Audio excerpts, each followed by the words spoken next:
I'm replacing the bars with Clubman's. Probably not going to uncork it. It sounds pretty nice with the Vance and Hines.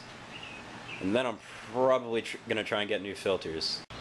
Thinking about taking off the gauge cluster, either all three, or I might just leave the speedo on, even though I haven't had a speedo cable since I bought the thing. Okay, so my gauge cluster is now gone. Everything still functions, it still starts, all that good stuff. I don't really have any issues. I know the bike's keys on, if the light's on, if the frickin' key's turned. I don't really need the gauges for anything. Paint's drying, about to put on a second layer. It's over there, you can barely see it. This tank is coming on a lot better than expected. I was never really painted by myself. That paint is almost done. Almost done. I'm gonna paint the rest. Can be a big old 93 on the side. Okay, so fiberglass tape is Satan.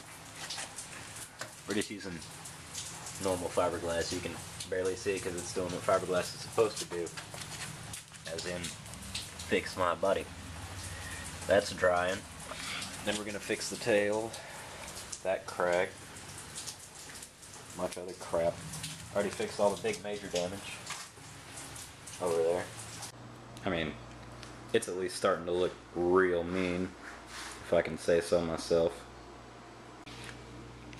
So I applied rosin to where the resin wasn't dry. Rosin. My dad says rosin, I say resin. I applied harder resin to that so it would dry that out. Patched the tail. Got that crack in the screen so it's glaring. On the tank I've bondoed in where the Suzuki logo goes, because on the side, instead of having this thing covered in graffiti and all that crap, I've had an epiphany and I'm just going to have the skull, some animal on there.